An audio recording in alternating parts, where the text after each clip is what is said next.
जो आम आदमी पार्टी की सरकार है, जो झाड़ू वाली सरकार है, जो अरविंद केजरीवाल जी की सरकार है, अरविंद केजरीवाल जी तक ये रिपोर्ट पहुंचेगी जिससे भविष्य में यदि उत्तराखंड में भी आम आदमी पार्टी की सरकार बनती है तो आपकी समस्याओं के समाधान को लेके हमारी पार्टी, हमारी नेता भविष्य में उत्तराखंड के विकास के लिए, आपकी समस्याओं के निदान के लिए नीतियां बना पाए। हम लोग यहाँ पर आए कोई राजनीतिक भाषणबाजी करने नहीं आए, जैसे मैंने आपको पहले ही बताया, हम लोग आपसे बातचीत करने आए। तो इस बातचीत के दौरान बातचीत क्या होती है, एक तो मोदी जी करते हैं बातचीत, उसमें मन की बात कहते हैं, वो अपने मुंह से कुछ भी बोलते हैं, हमने मन की बात करते हैं और चले जाते हैं और आप भी कुछ नहीं सुनते हैं। हम जो बातचीत करने आए हैं वो ऐसी बातचीत है कि उसमें टू वे कम्युनिकेशन होगा, दोनों तरफ से बातें होंगी। कुछ सवाल हम आपसे पूछेंगे और हम चाहेंगे उन सवालों के आधार पर आप अपने प्रश्न, अपने जवाब उस हिसाब से उत्तर दे पाएंगे। ठीक है, सब लोगों को ये बात समझ में आ रही है? जिनको ये बात समझ में आ रही है वो लोग हाथ उठा लें। ठीक है, अब मुझे पता चला आप लोग मेरे को सुन रहे थे। ठीक है, तो जैसा आप सब लोग जानते हैं कि उत्तराखंड राज्य का जो गठन हुआ वो विकास के नाम पर एक अलग राज्य की मांग हुई और उसके लिए कई लोगों ने कई दिनों तक, कई सालों तक एक आंदोलन चलाया और आखिरी में उस आंदोलन की परिणति ये हुई कि हमारा उत्तराखंड राज्य अलग से एक राज्य के रूप में घोषित हुआ। तो जैसे मैं आपके सामने से प्रस्तुत हूँ, मैं आप सबका ये जगह प्रोवाइड कराने के लिए, हम लोगों को अपना संदेश, अपनी बातचीत आपके सामने रखने के लिए आपने जो जगह दी है, मैं रंगपुर की सारी जनता को बहुत बहुत धन्यवाद देता हूँ। और हम आगे का संवाद इससे पहले कि जारी शुरू करें तो सबसे पहले उत्तराखंड राज्य आंदोलन के शहीदों को हम नमन करेंगे। मैं नारा लगाऊंगा, उत्तराखंड राज्य आंदोलन के शहीद, और आप सब लोग मेरा साथ देकर कहेंगे अमर रहें। ठीक है, ये बात क्लियर है? ठीक है, उत्तराखंड राज्य आंदोलन के शहीद अमर रहे। उत्तराखंड राज्य आंदोलन के शहीद अमर रहे। उत्तराखंड राज्य आंदोलन के शहीद अमर रहे। धन्यवाद। तो जैसे उत्तराखंड राज्य का जन्म एक महान आंदोलन से हुआ है और एक ऐसा आंदोलन जिसमें पहाड़ से लेकर मैदान तक हर व्यक्ति की मजबूत भागीदारी रही है। युवा, किसान, मजदूर, व्यापारी, राज्य से बाहर देश विदेश में रहने वाले प्रवासी उत्तराखंडी, हर किसी ने राज्य आंदोलन की लड़ाई में योगदान दिया, जिसके बाद 9 नवंबर सन 2000 को वो ऐतिहासिक दिन आया जब अलग से उत्तराखंड राज्य का सपना साकार हुआ। ये बात सही है, सब लोग जानते हैं इस बात को। तो उत्तराखंड राज्य निर्माण को आज लगभग 20 साल हो गए, लेकिन ये बात भी गौरतलब है कि 20 साल कम नहीं होते। जो राज्य की स्थापना विकास के सपने को लेकर की गई हो और वहाँ आज तक कुछ नहीं हुआ, उन 20 सालों को अगर गौर करें तो 20 साल कम नहीं होते। लेकिन आज भी उत्तराखंड के अंदर बुरा हाल है। आज स्थिति ये है कि राज्य के बच्चे बिना टीचरों वाले स्कूलों में अपना भविष्य बर्बाद करने को मजबूर हैं। राज्य के युवा पढ़ाई पूरी करने के बाद रोजगार की तलाश में दर दर भटकने को मजबूर हैं। बीमार व्यक्ति बिना सुविधाओं के और संसाधनों के अभाव में अस्पताल पहुंचने से पहले ही रास्ते में दम तोड़ने को मजबूर हैं। गर्भवती महिलाएं सड़क पर प्रसव करने को मजबूर हैं और कोई गर्भवती महिला यदि अस्पताल में पहुंच भी जाती है तो इलाज के अभाव में जच्चा बच्चा दोनों की मौत यहाँ पर आम बात हो गई है। ये बात सही है, सब लोग इस बात को वाकिफ हैं जी। तो इन 20 सालों में हमने हर पार्टी को मौका दिया है। सब लोग इस बात को भी मानते हैं कि हमने हर पार्टी को मौका दिया है। हमने कभी भाजपा की सरकार बनवाई तो कभी हमने कांग्रेस की सरकार बनवाई। आज यहाँ भाजपा की सरकार है, ये बात सब जानते हैं ना। आज की तारीख में उत्तराखंड में किसकी सरकार है? थोड़ा जवाब देंगे तो मुझे लगेगा आप लोग सब सुन रहे हैं। दोनों पार्टियों को समय समय पर हमने मौका दिया, पर कुछ नहीं बदला। आज कुछ दिन पहले आम आदमी पार्टी ने ऐलान किया कि हम उत्तराखंड में चुनाव लड़ेंगे। हम लोग आम आदमी पार्टी से आए हैं, जी हाँ, वही आम आदमी पार्टी जिसको हम झाड़ू वाली पार्टी के नाम से भी जानते हैं। केजरीवाल जी ने हमको भेजा है, और किस लिए भेजा है? आपसे बात करने के लिए भेजा है, जिससे आपकी बातचीत से हम जो भी समस्याएं इकट्ठा कर पाएंगे उन तक वो रिपोर्ट जा पाए। आप सब लोग समय निकाल कर आए हैं, इसके लिए बहुत बहुत धन्यवाद। अब हम अपनी बातचीत जो शुरू करेंगे, मेरी तरफ से कुछ प्रश्न आएंगे और मैं चाहता हूँ आप सभी उस प्रश्नोत्तर का जो एक सिलसिला है उसमें सब प्रतिभाग करें, पार्टिसिपेट करें।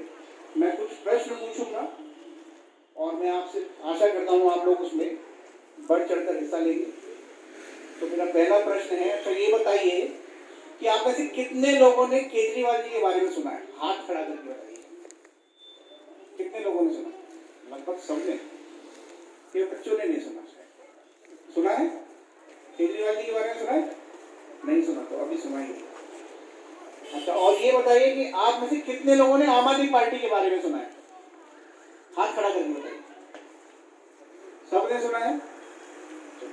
इस बात से पता चल रहा है कि आप सब लोग जागरूक हैं और कहीं ना कहीं सोशल मीडिया, समाचार पत्र, न्यूज चैनल, कहीं ना कहीं से आपके पास, या हो सकता है आपके रिश्तेदार जो पंजाब में, दिल्ली में रहते हो, उनके माध्यम से आपने केजरीवाल जी आम आदमी पार्टी के बारे में सुना। आपकी जागरूकता इस बात बता रही है, आपकी अटेंडेंस, आपकी गिनती बता रही है कि आप लोग सभी आम आदमी पार्टी और केजरीवाल जी को कहीं ना कहीं किसी न किसी रूप में परिचित हैं। तो अब मेरा प्रश्न है इस क्षेत्र से लेके कि आप में से किस किस के बच्चे सरकारी स्कूल में पढ़ते हैं, वो अपना हाथ उठाएं। जिनके बच्चे सरकारी स्कूल में पढ़ते हैं, एक दो काउंट करेंगे कोई? एक हाथ उठाएंगे। हाँ, ठीक है।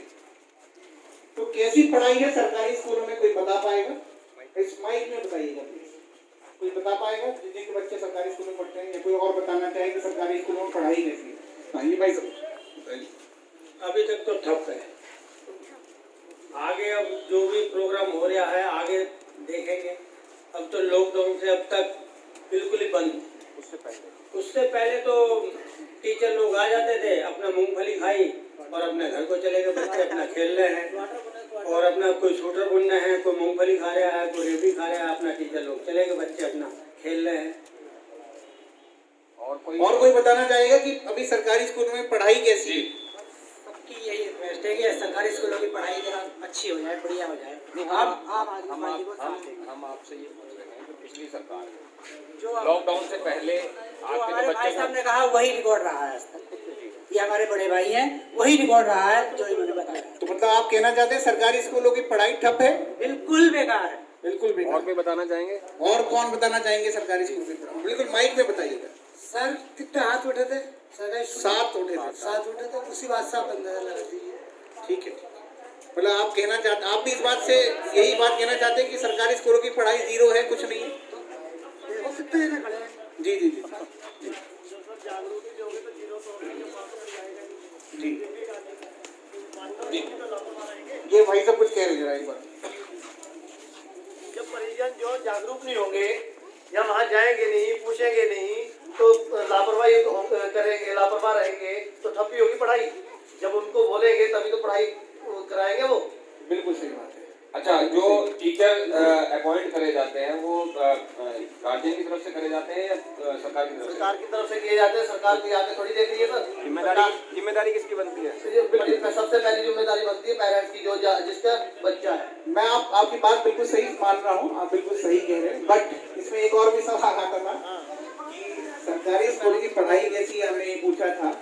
और सरकारी स्कूलों में पढ़ाई प्रदान करने वालों की जिम्मेदारी पहले है। माँ बाप हो सकते हैं मतलब पढ़े लिखे ना नहीं है, जान तो सकते हैं, बिल्कुल कह सकते हैं, कह सकते हैं कि हमारे बच्चे क्यों नहीं पढ़े, क्यों नहीं हो रहे। जी, अभी जागरूकता बढ़ रही है। आज तभी हम लोग यहाँ पर इकट्ठे हुए हैं, आप लोगों की जागरूकता चेक करने के लिए। तक आवाज जाएगी, जब कोई बोलेगा तो सरकार तक कहाँ जाएगा? वो सरकार जो सो रही है उसके कानों तक वो आवाज पहुँचानी है, उसकी नींद से उसको उठाना है। बिल्कुल आप बिल्कुल जागरूक हैं, मुझे आपकी बात से पता चल गया है। मैं आगे इस प्रश्नोत्तर के क्रम को आगे बढ़ा रहा हूँ। कोई ठीक ठाक स्कूल यहाँ से कितनी दूर है जहाँ पढ़ाई अच्छी होती है? कोई बता पाएगा इसमें? अभी तो नहीं है, लेकिन अभी हमारे रामपुरा क्षेत्र में एक स्कूल अभी निर्माण हुआ है। माइक लेके जाइए, माइक। अभी तक तो सबके जो बच्चे हैं प्राइमरी स्कूल से थोड़ा हटके हैं, क्योंकि सभी प्राइवेट स्कूल में ही पढ़ रहे हैं, क्योंकि हर कोई कार्य सोचता है कि हमारा बच्चा अच्छे से बल्कि भविष्य बने, तो सबको प्राइवेट स्कूल ही पसंद यहाँ से है। कितनी दूर है वो ठीक ठाक स्कूल? लगभग रामपुरा से रामपुरा कितनी दूर है? रामपुरा से 2 किलोमीटर 2 2 किलोमीटर। वो सरकारी है कि प्राइवेट? प्राइवेट स्कूल है। ओके। और उसके बाद क्या है, अभी एक स्कूल हमारे क्षेत्र में रामपुरा क्षेत्र में वार्ड नंबर 1 में बना है, निर्माण हुआ है अभी लॉकडाउन के अंतर्गत, और वो स्कूल ऐसा है कि जैसे कोई घर भी नहीं बना सकता अपना। मतलब अभी पढ़ाई हुई नहीं हुई? पढ़ाई अभी लॉकडाउन के कारण ओपन ही नहीं हुआ। पढ़ाई के बाद पता चल पाएगा। हाँ, लेकिन उसकी लोकेशन जो तो है। अच्छा ये बताइए कि यहाँ पर जो वर्तमान में हमारे उत्तराखंड प्रदेश में जो उत्तराखंड की जो त्रिवेंद्र रावत सरकार है, उन्होंने इन सरकारी स्कूलों को ठीक करने के लिए कुछ किया? कोई बता पाएगा इसमें? नहीं, अभी तक तो आप कवर करके हमारे मोबाइल ना, अभी तक तो कुछ नहीं किया। मतलब आप क्या कहना चाहते हैं कि त्रिवेंद्र सरकार ने अभी तक जो सरकारी स्कूल हैं हाँ, उनको सही करने के लिए जो हमारे क्षेत्र में स्कूल है उसके लिए कुछ नहीं किया है, बाकी शहर का अपने क्षेत्र से बाहर का कुछ किया। और कोई बता पाएगा? भाई साहब इधर भी हैं बहुत सारे लोग, आप लोगों के सरकारी स्कूलों में बच्चे हैं, आप देखते होंगे, नहीं तो आपके जान पहचान वाले जरूर बच्चे होंगे जो तो सरकार ने कुछ करा क्या उनको सही करने के लिए? उत्तम सिंह नगर में तो अभी तक त्रिवेंद्र रावत लौटा ही नहीं है जब से बन के गया है। हम तो लॉकडाउन में जब से बना है, जब से इधर को हमने तो उसकी शक्ल भी नहीं देखी। काशीपुर से उत्तम सिंह नगर तक उसकी शक्ल देखी हो, उसको तो पता ही नहीं है कि हमारा मुख्यमंत्री कैसा है। क्या आप अपने मुख्यमंत्री का पूरा नाम जानते हो? अजी पता ही नहीं है, हम तो जानते ही नहीं है कौन है। हाँ, मेरे साथी जो बता रहे हैं, आप भाई साहब ने बिल्कुल सही कहा कि आपने कहा कि वो लौटा ही नहीं है उधम सिंह नगर में। तो मैं दूसरी इसी से आपसे मिलती जुलती बात कहूंगा इसमें कि वो शायद जाके लौट गए हैं, क्या लौट गए हैं, तो उसके बाद उनको पता ही नहीं है ना, बिल्कुल जाके लौट गए हैं और उनको यहाँ लौटने की कोई चिंता ही नहीं। बिल्कुल सही बात कर रहे हैं आप। ये मैं अपना मेरा अपना अनुभव है, मैं इस मीटिंग को, इस तरीके के कार्यक्रम को आज 4th-5वीं बार कर रहा हूँ और सब जगह यही सवाल खड़े हो रहे हैं सरकार के ऊपर। वाकई आपने सही कहा कि सरकार यानी कि त्रिवेंद्र सिंह रावत जी जाके ऐसे लौटे हैं कि वो लौट ही नहीं रहे जनता के बीच में। बिल्कुल सही कह रहे हैं आप में से किस किस के बच्चे प्राइवेट स्कूल में पढ़ते हैं वो हाथ उठाएं। प्राइवेट स्कूल में गिनती कर पाएंगे?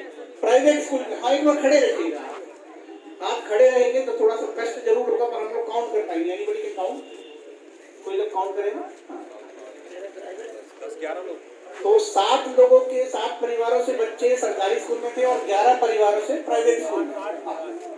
ठीक है, 8 थे। ठीक है, 8 वो थे और 11 परिवारों से बच्चे प्राइवेट स्कूलों। क्या आप मानते हैं कि प्राइवेट स्कूल वाले कभी भी फीस बढ़ा देते हैं, अपनी मनमर्जी करते हैं? हाँ, इधर आ जाइए, इधर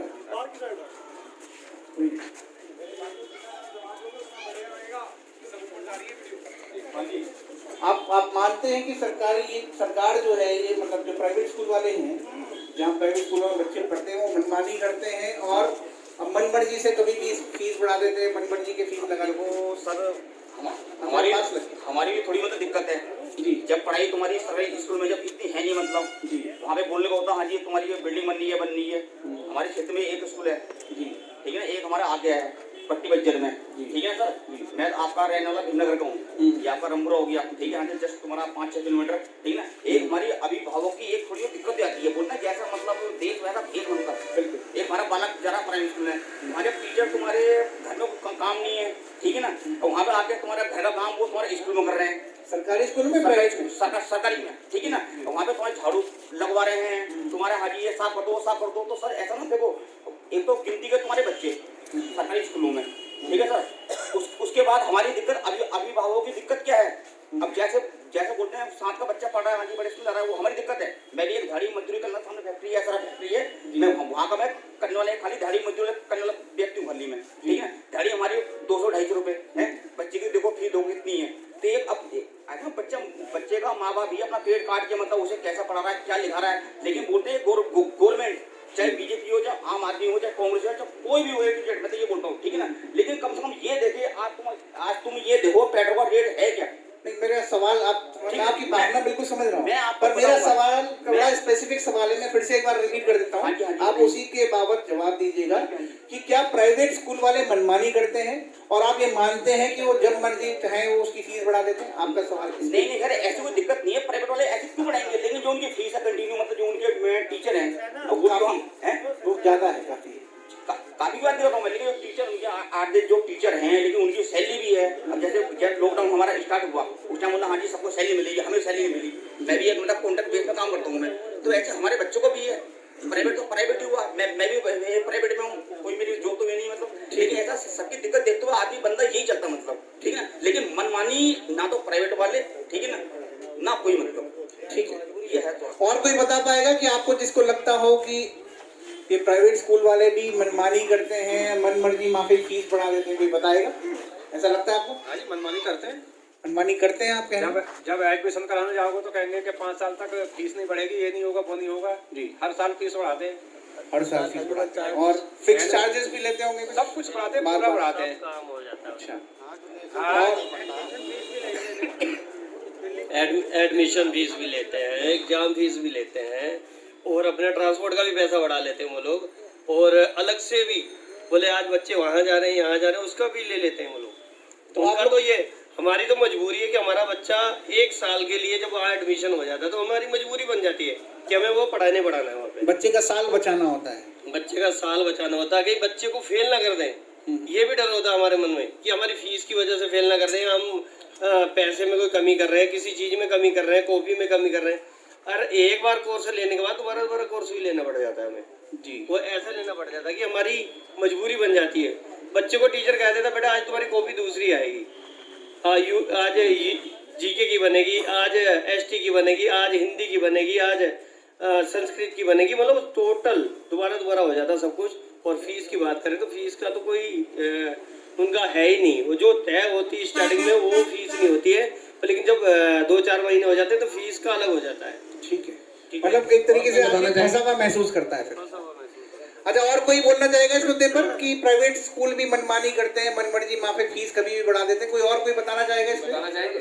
कोई 1-8 मिनट कोई बोलना चाहे? ठीक है, हम अगले पॉइंट पर चलते हैं कि सरकार ने इन प्राइवेट स्कूलों की मनमानी रोकने के लिए कुछ किया? कोई बोलना चाहेगा इस पर? ये जो मनमानी है, हाथ खड़ा करके बताइए, कोई बोलना चाहेगा, कोई बताएगा कि मनमानी रोकने के लिए कुछ किया? तो हाथ खड़ा करके बता दीजिए कुछ नहीं किया। ऐसे ही हाथ खड़ा करके बता दीजिए कुछ नहीं किया। पक्का आप लोग भी पीछे जो खड़े हैं सब लोग ये कहना चाह रहे हैं?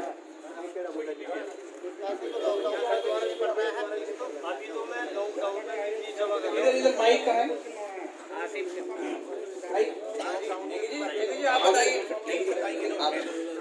सर आप कुछ बोलिएगा।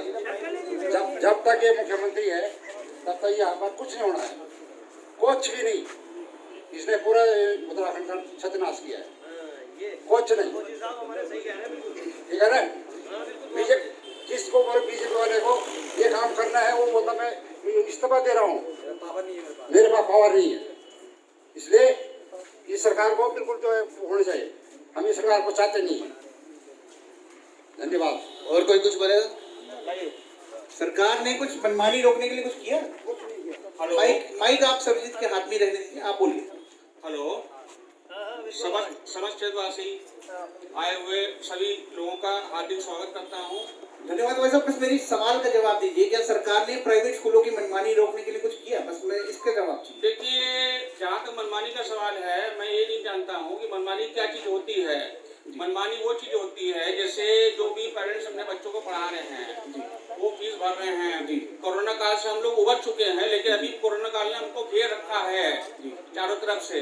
हम कहीं भी निकलते हैं तो हमें एक डर लगा रहता है कि हमारे पास कहीं से फिर से कोरोना हावी ना हो जाए। कोरोना तो कदम कदम पे है, हम कमरे के अंदर तो भी कोरोना है, बाहर निकले तो भी कोरोना है, लेकिन हमारे साथ जो हो रहा है। नहीं, मेरा सवाल आप नहीं, मैं फिर से रिपीट करता हूँ, मेरे सवाल का स्पेसिफिक जवाब दीजिए कि क्या सरकार ने प्राइवेट स्कूलों की मनमानी के लिए कुछ किया या नहीं किया? नहीं किया, नहीं किया, बिल्कुल नहीं किया। आप स्पष्ट रूप से कहना चाहते हैं सरकार ने मनमानी सक्सेना बॉर्डरों पे लाखों के हिसाब से पब्लिक पड़ी है, उन पे तो कोरोना नहीं है, तो यहाँ कहाँ है कोरोना?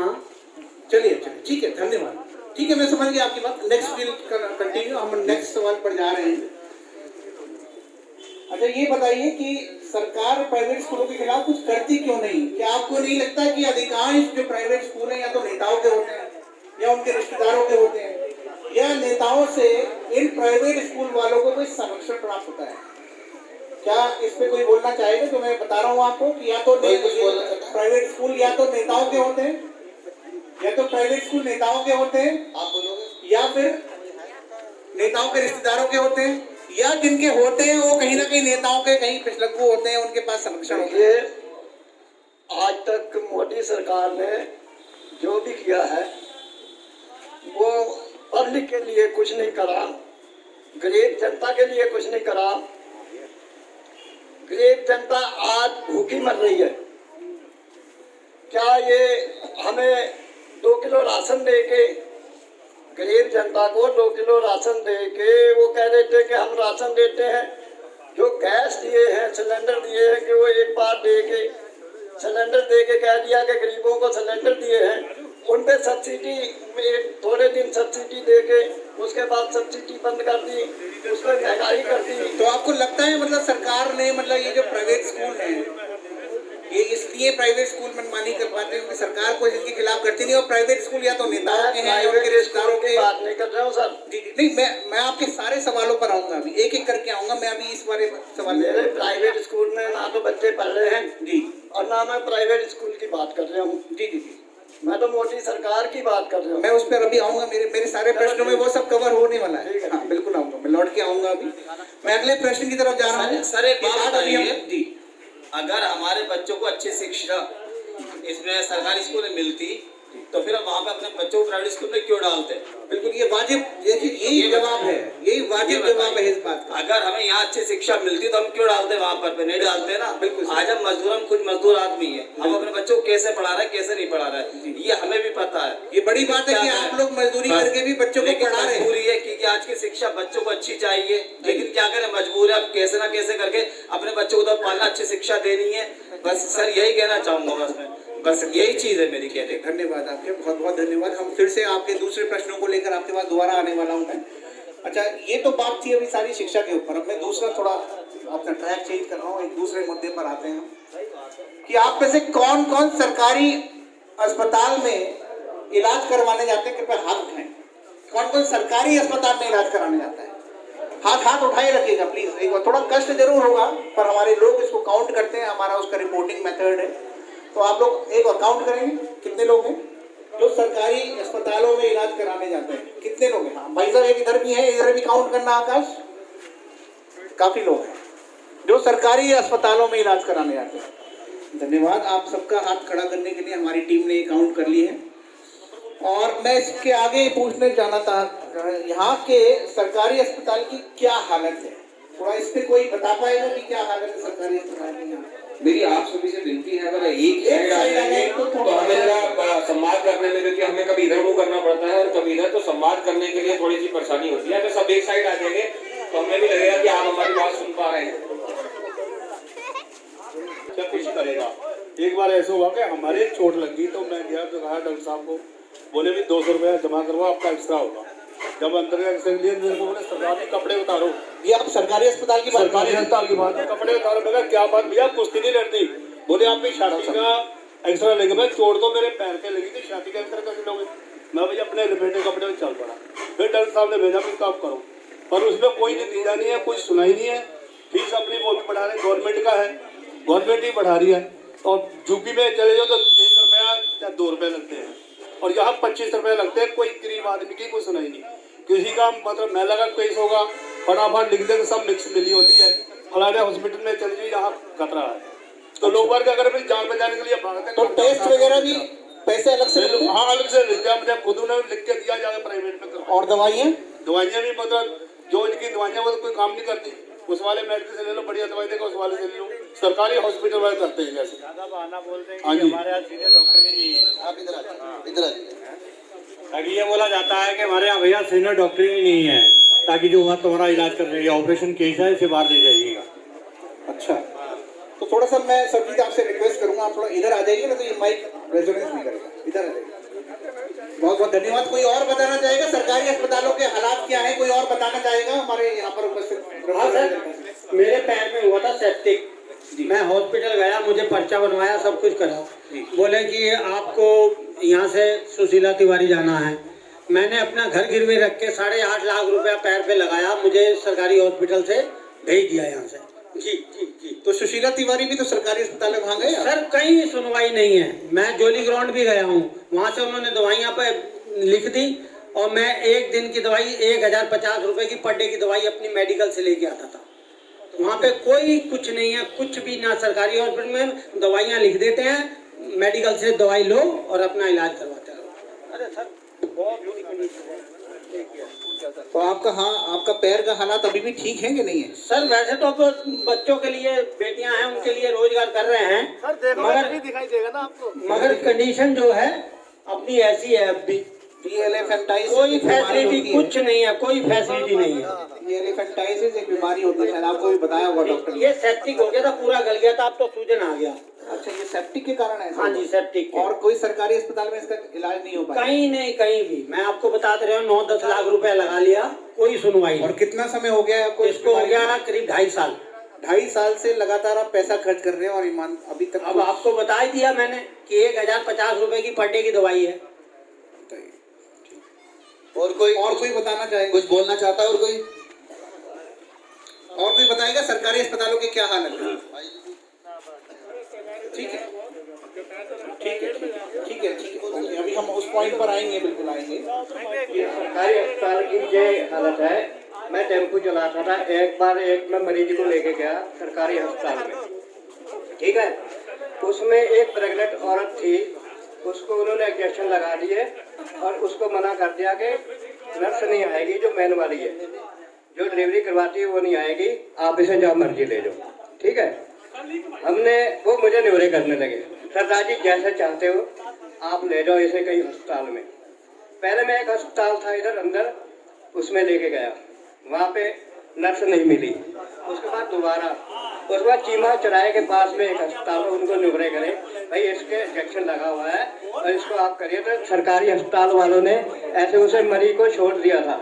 अगर मौके पे कोई टेम्पू ना होता या सवारी नहीं होती, वो मर जाती। ये हालत है सरकारी स्कूल के, और आगे भी ये हालात होंगे। हमने तो ये अपने आंखों से और अपने टेम्पू में देखा है कि उस औरत को बड़ी मुश्किल से जान बची उसकी। अगर प्राइवेट अस्पताल में हम नहीं लेके जाते तो वो मर जाती, हाथ के हाथ मर जाती, करीब आधे घंटे में वो खत्म हो जाती। जो जिस तरीके की उस औरत की हालत थी, हमने उसको वहाँ पे बचा के अस्पताल में, हमने उनसे किराया भी नहीं लिया। लो सर, बहुत बहुत धन्यवाद। बहुत धन्यवाद। आपने जो बताया कि क्या हालात हैं सरकारी अस्पतालों के और लोगों को किन समस्याओं के साथ दो चार होना पड़ता है। इसके आगे मैं आपसे फिर से एक और प्रश्न पूछना चाहता हूँ। समस्याएं तो आपने बताई कि वहाँ इलाज नहीं होता, वहाँ नर्स नहीं होती, वहाँ दवाई नहीं होती, वहाँ टेस्ट नहीं होता और वहाँ सीनियर डॉक्टर नहीं होते और आपको बाहर भेज दिया जाता है। पर सवाल यहाँ ये बनता है कि क्या त्रिवेंद्र रावत जी की सरकार ने इन सरकारी अस्पतालों को ठीक करने के लिए कुछ किया? कोई बता पाएगा इसमें? आप लोग कहते हैं तो दोनों हाथ खड़े होकर बताइए कुछ नहीं किया। पक्का कह रहे हैं आप? Anybody can count? कोई काउंट कर पाएगा? आप सब लोग कह रहे हैं कि सरकारी अस्पतालों की हालत सही करने के लिए कुछ नहीं किया। आइए दीपक बाली जी, आपका स्वागत है।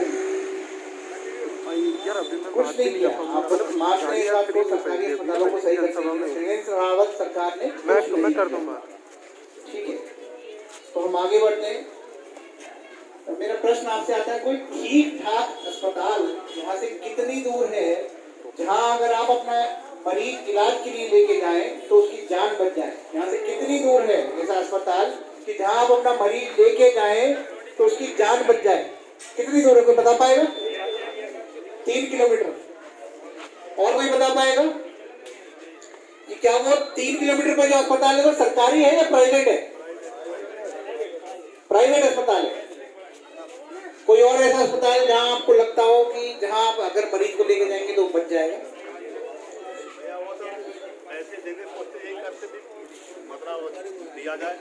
माइक आप इधर आ जाइए, माइक हॉस्पिटल में हमने देखा कि उनके बच्चा हुआ, लड़का हुआ था, तो बोले भी 50,000 रुपये फीस दे के दो। उनके पास फीस दी हुई थी, 11,000 कम हो रहे थे, उनको लेडीज को नीचे बैठा दिया, सीट खाली करवा के बेंच नीचे बैठा दिया, भी पैसा दे दो और इसे ले लो। तो बेचारे घूमते रहे, जब कहीं जुगाड़ नहीं बना तो मोटरसाइकिल 11,000 में उन्होंने बेची। वो प्रसूता महिला थी जिसकी बच्चा हुआ था? हाँ, उसके लड़के की थी। 11,000 की बेचने के बाद फिर अपने वो को लेके गया। ये हमने प्राइवेट हॉस्पिटल में देखा है, कोई लिहाज नहीं, कुछ नहीं। तो आप में से कौन कौन प्राइवेट अस्पतालों में इलाज कराने जाता है? मेरा प्रश्न है, कौन कौन? सरकारी अस्पतालों की तो बहुत बुरी हालत है, तो कौन कौन आखिर में आपको प्राइवेट अस्पताल में इलाज कराने जाता है? हाथ उठा सकते हैं आप लोग? ये सब लोग जो इधर खड़े हैं, मैं आपसे फिर से एक बार हाथ जोड़ के विनती करता हूँ, आप लोग अगर इधर आ जाएंगे ना तो मेरे को पता नहीं चलता मेरे पीछे कौन हाथ उठा रहा है। इधर की तरफ आ जाइए ना, आप तो यंग है। मैं बिल्कुल पीछे हो जाता हूँ, मैं बिल्कुल यहाँ से दूर हो जाता हूँ, आप लोग मेरे सामने इधर आ जाइए। कौन कौन ऐसे लोग हैं जो अपने अस्पताल, यहाँ पर सरकारी अस्पताल सही ना होने के कारण मरीजों को प्राइवेट अस्पताल में लेके जाते हैं? काउंट कर लिया? ठीक है, मतलब 12 लोग हैं जो प्राइवेट अस्पतालों में जाते हैं। क्या आप मानते हैं कि प्राइवेट अस्पतालों में लूट मचा रखी है? क्या आप मानते हैं? हाथ उठा दीजिएगा, हाथ उठा के बताइए। क्या आप मानते हैं कि प्राइवेट अस्पतालों में लूट मचा रखी है? ठीक है, तो क्या कोई बता पाएगा कि इसमें सरकारी अस्पताल ना होने की वजह से प्राइवेट अस्पतालों में किस तरीके से लूट मचा रखी है? कोई बता पाएगा? एक माइक दीजिएगा उधर, कोई बताएगा? कोई बताएगा कि प्राइवेट अस्पतालों ने कैसे लूट मचा रखी है? सरकारी में जब इलाज नहीं होगा तो प्राइवेट तो करेगा। जब सरकारी में इलाज नहीं होगा तो प्राइवेट तो अपनी मनमानी करेगा ही।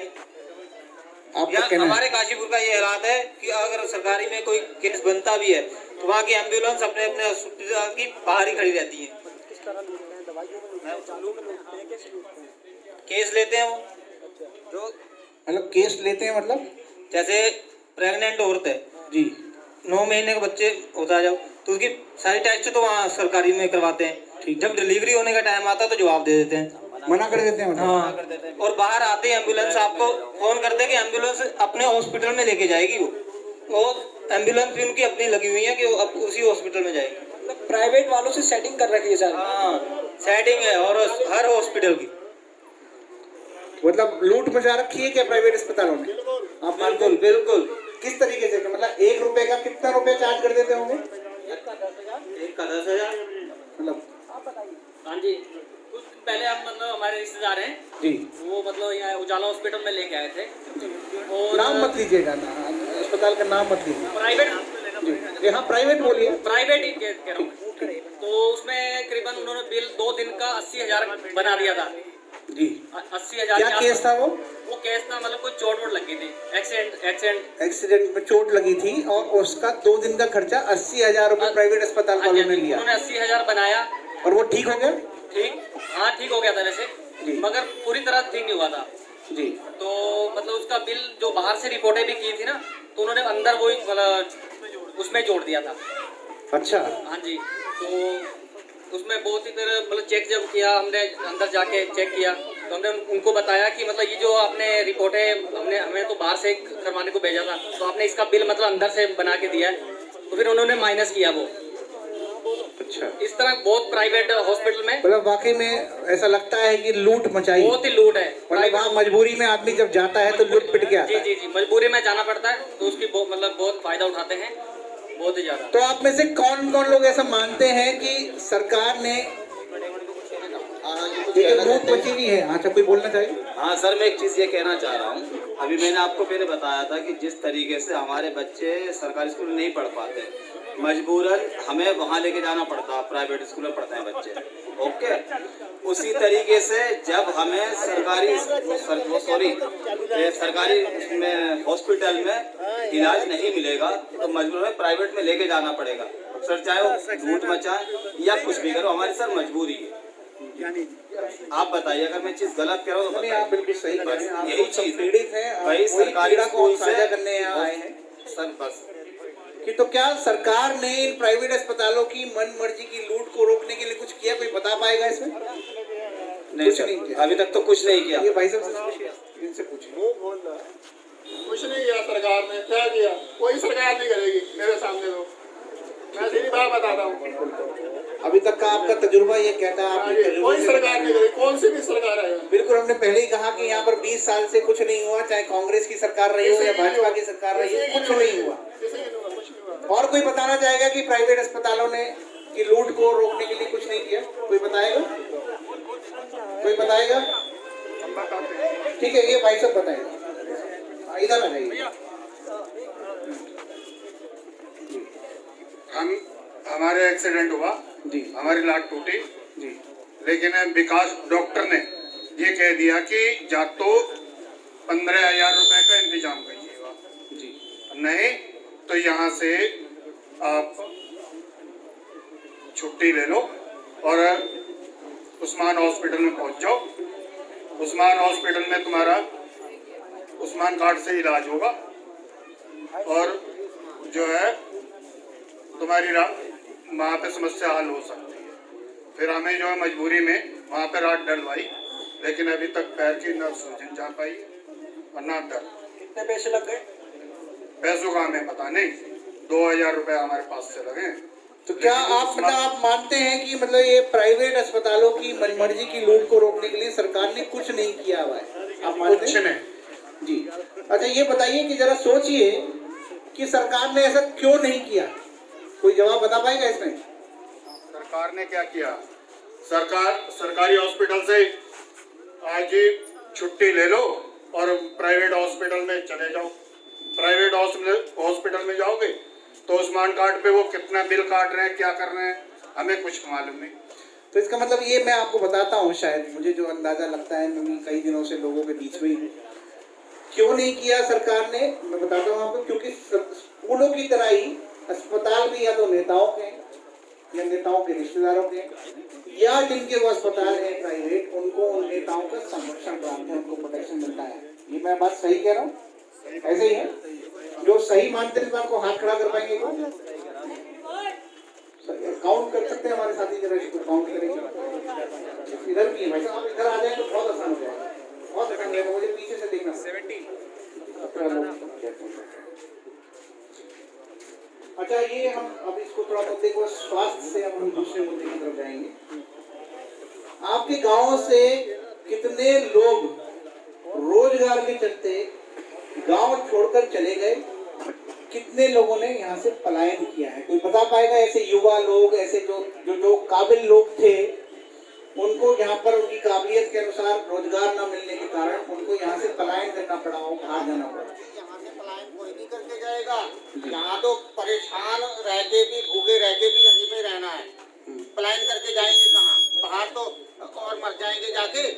जी, यहाँ पे भूखे नंगे जैसे भी हैं, रहते तो हैं ढंग से। जी, ये समझ लो अभी तक हमारे जो यहाँ का हालात है, ना तो बच्चे ढंग से पढ़ पाते हैं जी, और ना ही यहाँ के अभी तक किसी भी प्रकार की कोई सरकारी नौकरी या किसी चीज़ की हमारे यहाँ किसी बच्चों को नहीं मिल पाई है।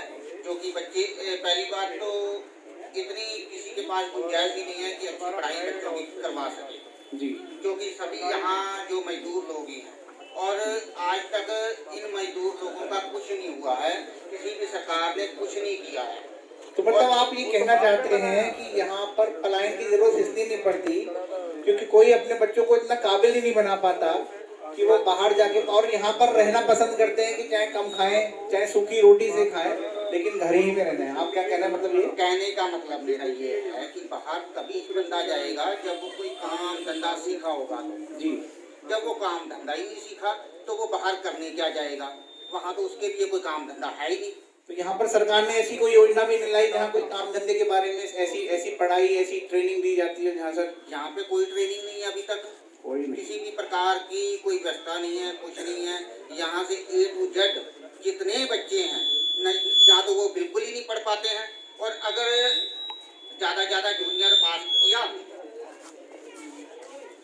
और आगे गए तो उसके बाद पता लगता है कि उन बच्चों के या तो ढंग से उनकी पढ़ाई नहीं हो पाई, और क्योंकि माँ बाप के पास इतना खर्चा नहीं होता है, जिस वजह से उनके जो भविष्य के लिए कोई ढंग से पैसा लगा सके। कोई ऐसी संख्या बता पाएंगे आपकी जहाँ ये आप बता पाए कि गांव से कितने लोग रोजगार के चलते गांव छोड़कर चले गए, कितने लोगों ने पलायन किया?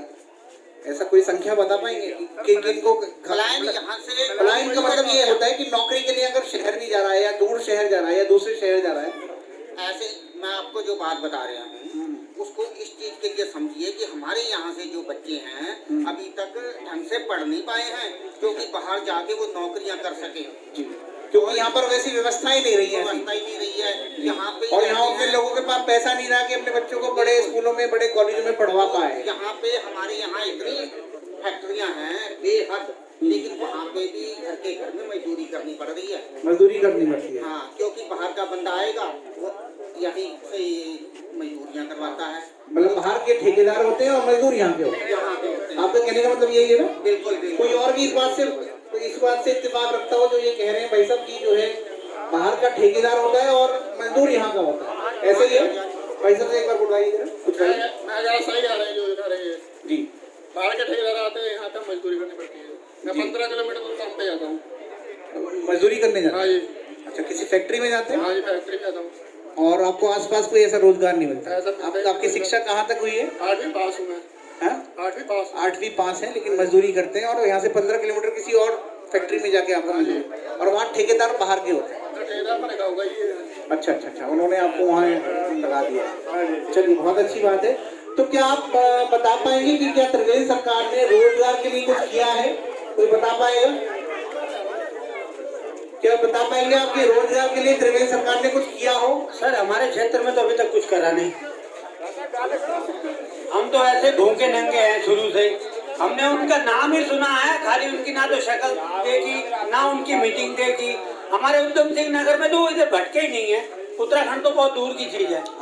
नाम ही सुने हैं कि त्रिवेंद्र रावत यहाँ का मुख्यमंत्री है। अच्छा, शक्ल से पहचान जाएंगे? अरे सर, हमने जब देखा ही नहीं है। हरीश रावत को तो हमने देख लिया है, उसको तो देखा ही नहीं है। अच्छा, अरविंद केजरीवाल जी को पहचानते हैं? जी सर, केजरीवाल जी को देखा। अच्छा, वो तो नहीं आए यहाँ पर, फिर भी पहचानते हैं? वो पहचान लेंगे उनको तो। त्रिवेंद्र रावत को तो हमने देखा ही नहीं ना। नहीं, केजरीवाल जी भी नहीं आए, पर काम उनकी शक्ल से पहचानते हैं? शक्ल से पहचान जाएंगे। त्रिवेंद्र रावत को तो हमने देखा ही नहीं। अच्छा, ऐसा क्या करा केजरीवाल जी ने आप उनको शक्ल से पहचान लेंगे? नाम है ना उनके पहचान, उनके नाम पहचान उनका सब कुछ है ना। उनके कामों की वजह से नाम है जी। उनका दिल्ली का नाम भी सुना है, उनकी शोहरत भी सुनी, काम भी देखे। शोहरत का मतलब उनके कामों की शोहरत? जी, काम ही तो होते हैं ना। गरीब के लिए रिक्शा पोलर है वहाँ पे, बिजली बिल है जैसे 200 यूनिट है, पानी की व्यवस्था है, सब फ्री है। बहुत जागरूक हैं। तो सर यही चीजें होते हैं। हम लोगों को, गरीबों को यही तो हम सहारा है। मैं आपकी बात से ही अगला दौर शुरू कर रहा हूँ इस बातचीत का, वार्तालाप का। आपने कहा 200 यूनिट तक बिजली फ्री, ठीक है, यहीं से हम लोग शुरू करते हैं। मैं आप तक आऊंगा अभी अगले पॉइंट पर। प्लीज वेट करिएगा, आपके तक हमारी टीम पहुंचेगी। मेरा अगला प्रश्न है, जैसे भाई साहब बिजली की बात लेके आए थे। अच्छा, ये बताइए कि यहाँ क्या 24 घंटे बिजली आती है या यहाँ कुछ पावर कट भी लगते हैं? 24 घंटे बिजली आती है यहाँ रामपुरा में? उधर पहुंचिए। पावर कट होते हैं, वो रोस्टिंग वगैरह तो। हाँ, जरा एक बार कोई माइक लेके जाएगा भाई साहब के पास? हाँ सर, 24 घंटे तो है, बीच में रोस्टिंग भी होती है, बीच में जैसे यहाँ पे काम होते रहते हैं वो कट तो होते ही हैं, मगर लाइट जो है यहाँ पे व्यवस्था ठीक है। मगर प्राइवेट हो गई है हमारे पे यूनिट पे जो है, हम गरीब लोग तो हमारे पे इतना रामपुरा के अंदर ही हम देखें तो बिल इतना हो गया कि हम दे नहीं पाएंगे। मैं बिल पे भी आता हूँ, उससे पहले मैं आप कह रहे थे कट तो होते हैं। अच्छा, कितने घंटे के कट लगते हैं? सर कम से कम 2.5-3 घंटे की रोस्टिंग होती है। एक दिन के अंदर 2.5-3 घंटे बिजली नहीं आ पाती? जी, आपका यही कहना है? जी। अच्छा, किस के यहाँ बिजली नहीं आती 2.5-3 घंटे 24 घंटे में से, लेकिन बिजली के बिल बराबर आते हैं? ऐसा कौन है? तो ऐसा नहीं हो सकता कि 12 महीने में 1-2 महीने बिजली ना आए? नहीं सर, ऐसा तो अच्छा, 24 घंटे में बिजली तो नहीं आएगी लेकिन बिल बराबर आएगा? बिल तो बराबर ही आएगा ना। अच्छा, किस को लगता है, किस को लगता है यहाँ बिजली के बिल ज्यादा आते हैं? किस को लगता है? कोई हाथ खड़ा करेगा इस बात पर कि जो कहता हो कि यहाँ बिजली के बिल ज्यादा आते हैं? बाकी सबके बिजली के बिल कम आते हैं, 3-4 लोगों के आते हैं ज्यादा? सबके आते हैं? सबके बिजली के बिल ज्यादा आते हैं, कम आते हैं? ये बताइएगा। कईयों के कनेक्शन ही कट गए है ना बिजली बिल की वजह से जी।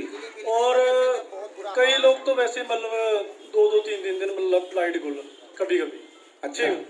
इमरजेंसी कभी कोई पार्टी फंक्शन कोई ओकेजन हो तो गुल्ली है कोई मतलब खास तौर पे अगर किसी के यहाँ पार्टी वार्टी है तो उस दिन तो बिजली जानी ही जानी है जी। बिल्कुल प्रॉपर है जी, जनरेटर आता है। ये कोई जुगाड़ कर रखा है कि उनको पता चल जाता दावत में नहीं बुलाया इसलिए बंद कर दो? एक्चुअल में ऐसा है ना, टोटली देखा है कई बार मतलब आजमा के कि बत्ती जो है बिजली जो है ना वो जानी जब मतलब कोई फंक्शन हो।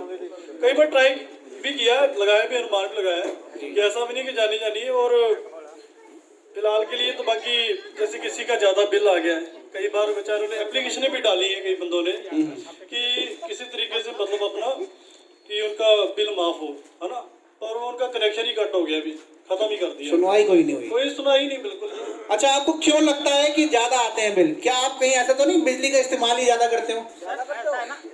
अब आप बताओ कि मिडिल क्लास फैमिली कैसा यूज कर सकती है ना? सर ऐसा है ना, नहीं नहीं सर मैं आपको ऐसा भी हो सकता है कि भाई आप एसी चलाते हो, आप हीटर चलाते हो, बिजली के बिल इसलिए ज्यादा आते हो, ऐसा तो कुछ नहीं है? सर ऐसा है ना, यहाँ पे एसी लायक बंदे ही नहीं है जो एसी चलाएंगे और बिल ज्यादा आएगा। प्राइवेट में हो गई है बिजली विभाग यूनिट, तो उनके प्राइवेट आदमी है, बिल तो हमारे पे ज्यादा आएगा ही। वो रीडिंग इतनी आ रही है कि हाँ, जो पहले 250-300 का आता था, आज के दौर में वो आ रहा है 2 महीने का 8,000-10,000 रुपया बिल। तो कहाँ से बेचारा मजदूर आदमी कहाँ से पैसा देगा बिल का? जी। आपका कोई सवाल? देखिए, आप अगर प्रतिभाग नहीं करेंगे भाई साहब, आप लोग पीछे जाके पूछ रहे हैं ना, मेरे सामने से एक बार खड़े रहिए, मैं आपसे तमाम सवाल पूछ रहा हूँ, मैं चाह रहा हूँ आप लोग शामिल हों इस संवाद के अंदर। अच्छा, मैं इसमें दूसरी चीज बताना चाह रहा था, हमारे उत्तराखंड के पानी से पूरे देश को बिजली मिलती है, आप सबको पता होगा, डैम है यहाँ पर तमाम, और यहाँ से जो इन डामों में जो बिजली बनती है, पूरे देश को बिजली हमारे उत्तराखंड के डामों से बिकती है, पर हमें ही 24 घंटे जो है बिजली नहीं मिलती। बस क्या मिलता है हमको?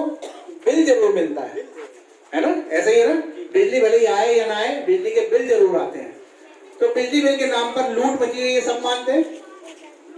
तो लूट मची हुई जब मानते हैं, एक बार एक हाथ लगा दो। सब लोग नहीं मानते, आप लोग जिन्होंने ये कहा है कि बिजली के बिल के नाम पर लूट मची हुई, उन्होंने एक हाथ खड़ा करा, वो नीचे कर लेते हैं। जो ये मानते हैं कि बिजली के बिल के नाम पर कोई लूट नहीं मची, वो जरा दोनों हाथ खड़ा कर ले, मैं देखना चाहता हूँ जो मानते हैं लूट नहीं मची। आप मानते हैं कि बिजली के बिल के नाम पर कोई लूट नहीं मची?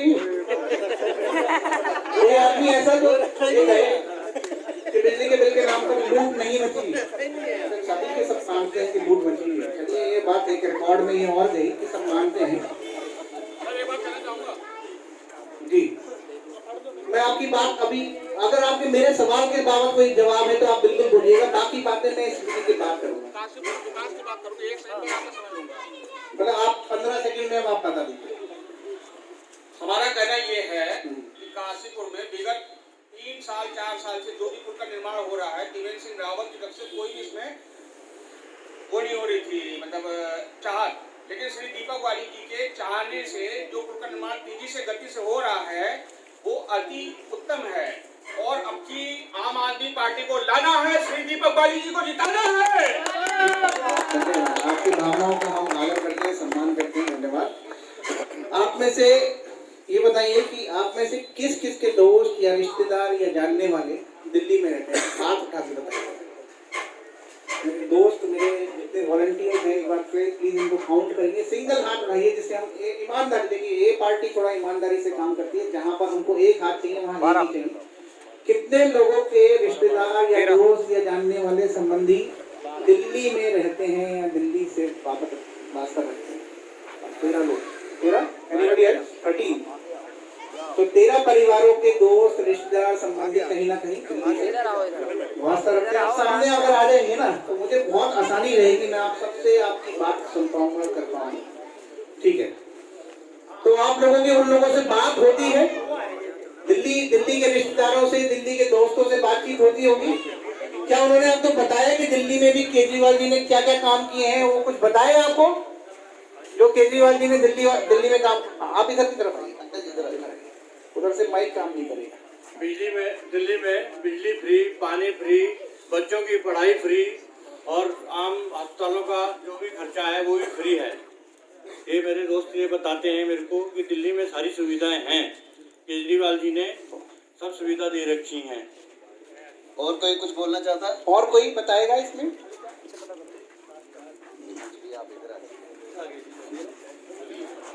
और लास्ट टाइम हमारे कज़न थे ना, तो मिलने के लिए आए थे, तो देन उन्होंने कहा कि जो 200 यूनिट है उसके ऊपर ही उन्हें मतलब जो बिल पे करना हो रहा है, ठीक है, जो 200 यूनिट है उसके प्लस है।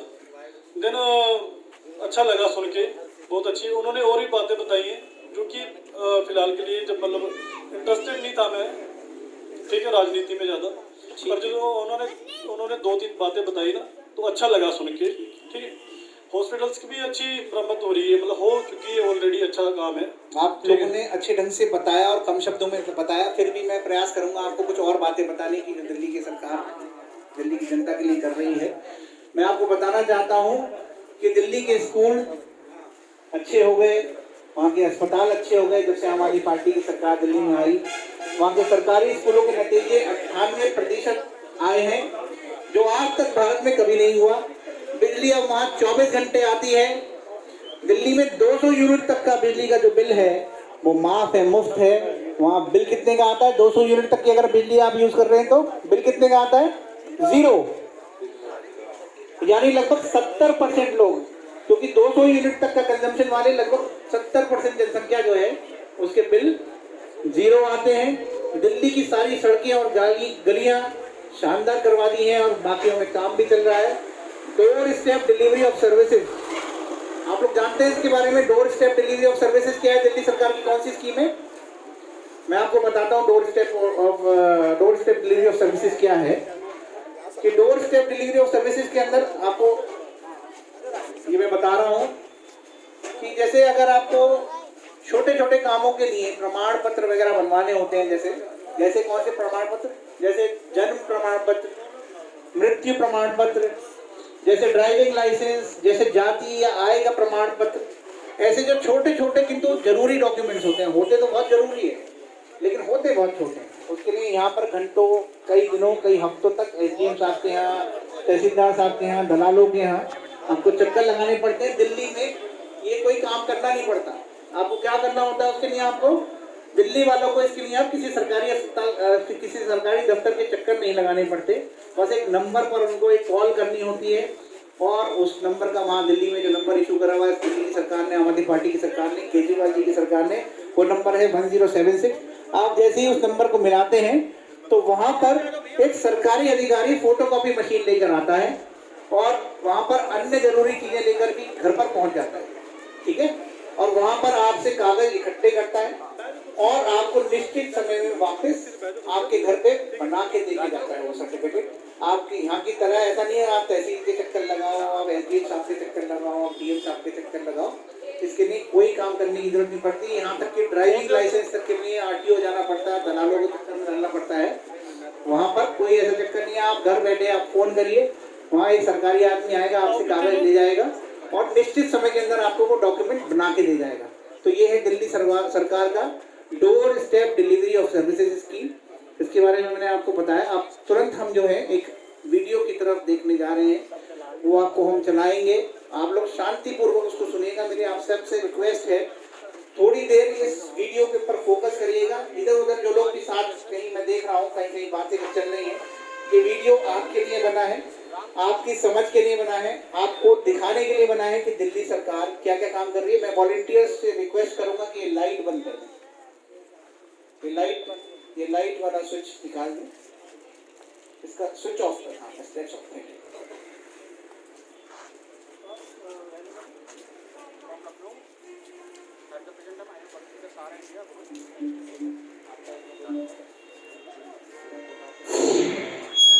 सरकार में फर्क होता है, सरकारों की नीयत में फर्क होता है और सरकार की नीयत का असर पड़ता है जनता पर। ये वही अंतर है जो दिल्ली और उत्तराखंड के बीच आज दिख रहा है। जहां दिल्ली हर दिन तरक्की की नई ऊंचाई छू रही है, उत्तराखंड की परेशानियां दिन ब दिन बढ़ रही हैं। पलायन का बढ़ता ग्राफ, बदहाल शिक्षा और स्वास्थ्य व्यवस्था, बेरोजगारी, बेकारी और महंगाई की मार, और सरकार की ओर से कोई मदद नहीं। ये तस्वीर है उत्तराखंड की। वहीं दिल्ली में इस कठिन दौर में दिल्ली की केजरीवाल सरकार ने तरक्की की नई कहानी लिखी है। हर आदमी चाहता है कि उसके बच्चे को अच्छी से अच्छी शिक्षा मिले। गरीब आदमी पैसों की तंगी के कारण अपने बच्चों को सरकारी स्कूल में पढ़ाने में मजबूर होता है। पहले दिल्ली में सरकारी स्कूलों का बहुत बुरा हाल था। आज दिल्ली के सरकारी स्कूल महंगे से महंगे कॉन्वेंट स्कूलों को भी चुनौती देते हैं। केवल 5 सालों में केजरीवाल जी ने दिल्ली के सरकारी स्कूलों की हालत बदल दी। ये देखिए दिल्ली के सरकारी स्कूल।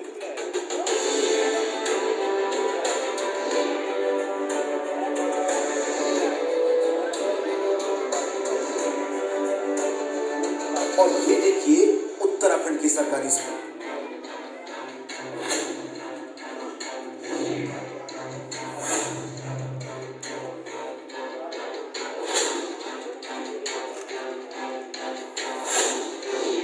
उत्तराखंड में आज सरकारी स्कूलों का बहुत बुरा हाल है। जहां दिल्ली में केजरीवाल सरकार आए दिन नए स्कूल खोले जा रही है, वहीं त्रिवेंद्र रावत ने उत्तराखंड में 2500 से ज्यादा सरकारी स्कूल बंद कर दिए हैं। उत्तराखंड पहुंचकर जब मनीष सिसोदिया जी ने त्रिवेंद्र रावत की विधानसभा के सरकारी स्कूल का हाल देखा तो उन्हें भी अपनी आंखों पर विश्वास नहीं हुआ। उन्होंने सोचा, आखिर इतने बुरे हालातों में कोई बच्चा पढ़ाई कैसे कर पाएगा।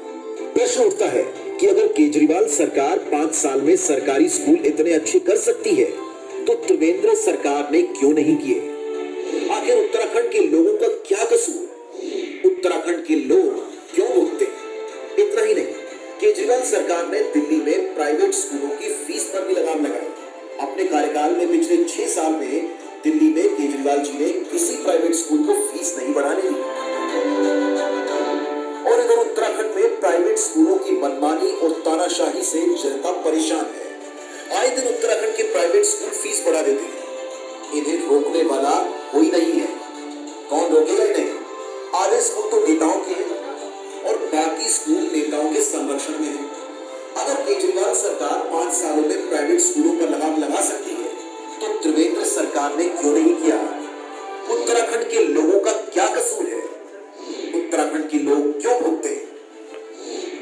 पहले दिल्ली में सरकारी अस्पतालों की हालत बहुत खराब थी। दवाइयां मिलती नहीं थी, टेस्ट होते नहीं थे, डॉक्टर आते नहीं थे। लेकिन 5 सालों में केजरीवाल सरकार ने दिल्ली के सरकारी अस्पतालों को शानदार कर दिया। आज दिल्ली के सरकारी अस्पतालों में प्राइवेट अस्पतालों से भी बेहतर इलाज होता है। हर गली के अंदर केजरीवाल जी ने मोहल्ला क्लिनिक खोल दिए। पूरी दिल्ली में ढेरों मोहल्ला क्लिनिक है। इन सारे मोहल्ला क्लिनिक और अस्पतालों के अंदर सारा इलाज मुफ्त है, सारी दवाइयां मुफ्त है, सभी टेस्ट मुफ्त है, पूरा ऑपरेशन मुफ्त होता है। इधर उत्तराखंड में सरकारी अस्पताल और डिस्पेंसरीज का बुरा हाल है। छोटे से छोटे इलाज के लिए मीलों का सफर करना पड़ता है। पहाड़ों में तो ना अस्पताल है और ना ही सड़कें। लोगों को मजबूरन डंडी कंडी या डोलियों के सहारे बीमार को अस्पताल ले जाना पड़ता है। सरकार की इसी विफलता के कारण हर रोज न जाने कितनी जाने चली जाती है। अगर केजरीवाल सरकार ने 5 सालों में सरकारी अस्पतालों को इतना शानदार कर दिया, अगर दिल्ली की जनता को अस्पतालों में बढ़िया और फ्री में इलाज मिलता है तो त्रिवेंद्र जी ने क्यों नहीं किया। उत्तराखंड के लोगों का क्या कसूर है, उत्तराखंड के लोग क्यों भुगते। आज दिल्ली में 24 घंटे बिजली आती है, कोई पावर कट नहीं लगता। दिल्ली में पहले ऐसा नहीं होता था। आज से 6 साल पहले दिल्ली में 7-7, 8-8 घंटे के पावर कट लगते थे। कई घंटों तक बिजली नहीं आती थी। लेकिन 5 सालों में केजरीवाल जी ने पावर कट खत्म कर दिए। आज दिल्ली में इन्वर्टर और जनरेटर की बिक्री बंद हो गई है। लोग इन्वर्टर और जनरेटर भूल गए हैं। आज दिल्ली में 24 घंटे बिजली आती है, कोई पावर कट नहीं होता। जबकि दिल्ली बिजली खरीदने वाला राज्य है, न कि बिजली बनाने वाला। उत्तराखंड तो खुद बिजली पैदा करता है। इसके बावजूद आए दिन यहाँ बिजली जाती रहती है। रोज कई कई घंटों के पावर कट होते हैं। अगर 5 साल में केजरीवाल जी दिल्ली में 24 घंटे बिजली कर सकते हैं और पावर कट खत्म कर सकते हैं, तो त्रिवेंद्र जी ने क्यों नहीं किया? आखिर उत्तराखंड के लोगों का क्या कसूर है? उत्तराखंड के लोग क्यों भुगते हैं? आज दिल्ली में लोगों को फ्री में बिजली मिल रही है।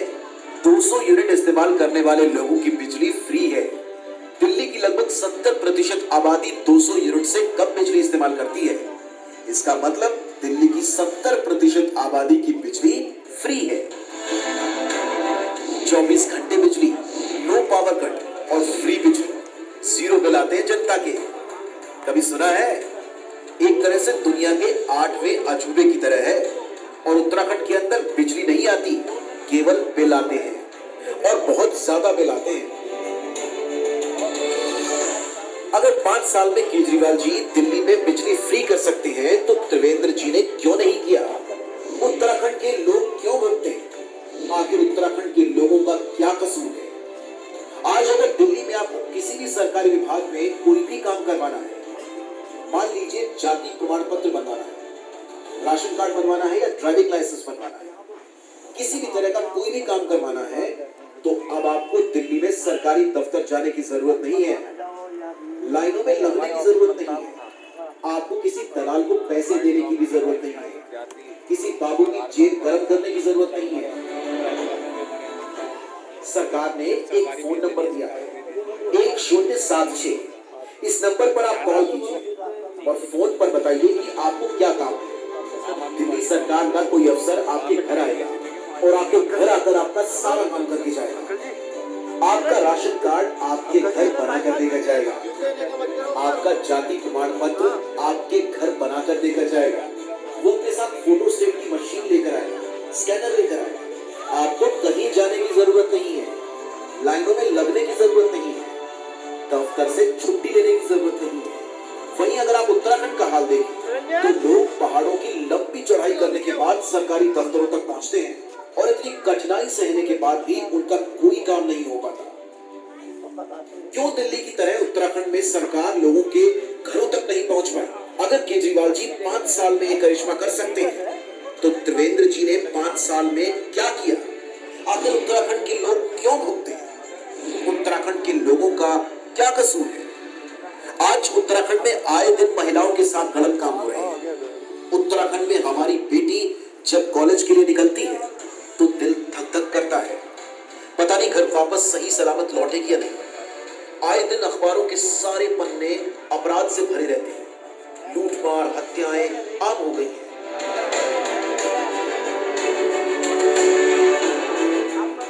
केजरीवाल जी ने दिल्ली के कोने कोने में हर जगह गली में सीसीटीवी कैमरे लगवा दिए हैं। आज दिल्ली में कोई भी अपराधी अपराध करने से पहले 100 बार सोचता है कि अपराध करूंगा तो पकड़ा जाऊंगा। जब से केजरीवाल जी ने सीसीटीवी कैमरे लगवाए हैं, तब से दिल्ली में अपराध बहुत कम हो गए हैं। अगर केजरीवाल जी दिल्ली में अपराध कम कर सकते हैं, तो त्रिवेंद्र जी क्या कर रहे हैं?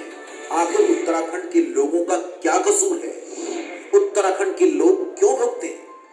दिल्ली का रहने वाला कोई सैनिक बॉर्डर पर शहीद हो जाता है या दिल्ली पुलिस का कोई जवान अपनी ड्यूटी पर काम करते करते शहीद हो जाता है, तो केजरीवाल जी उनके परिवार को 1 करोड़ रुपए की सम्मान राशि देते हैं।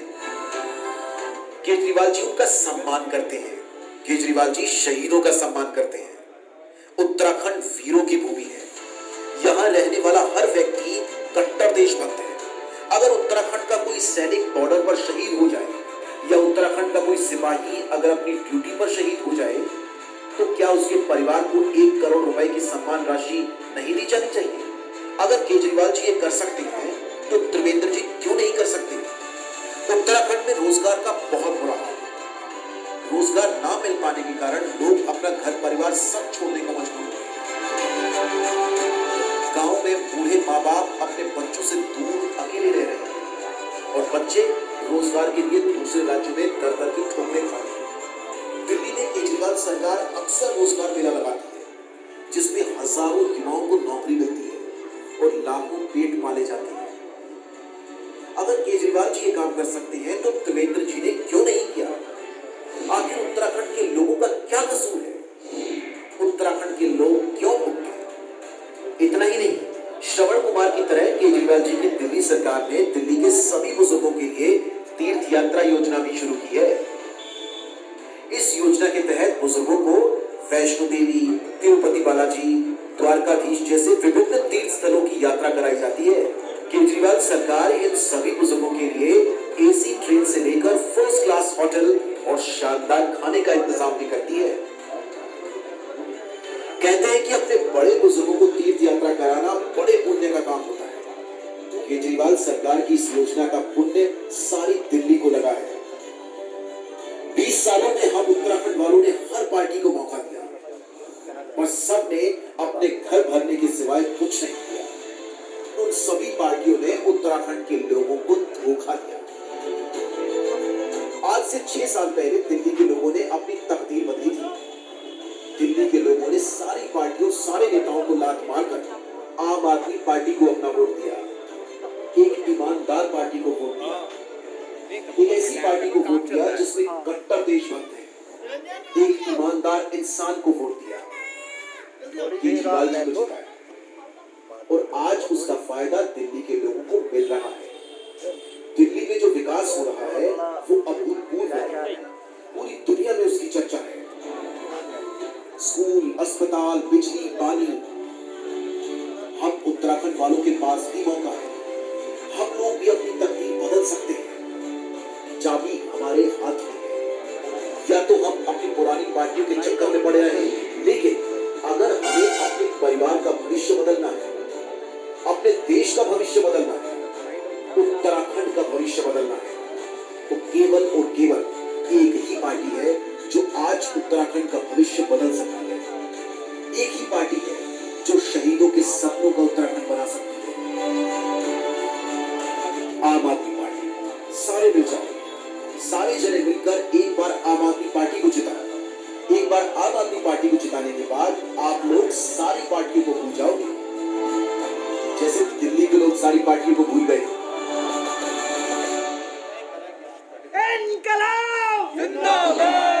सरकार जिंदाबाद, आम आदमी पार्टी जिंदाबाद, सरकारों की गलत और सरकार जिंदाबाद।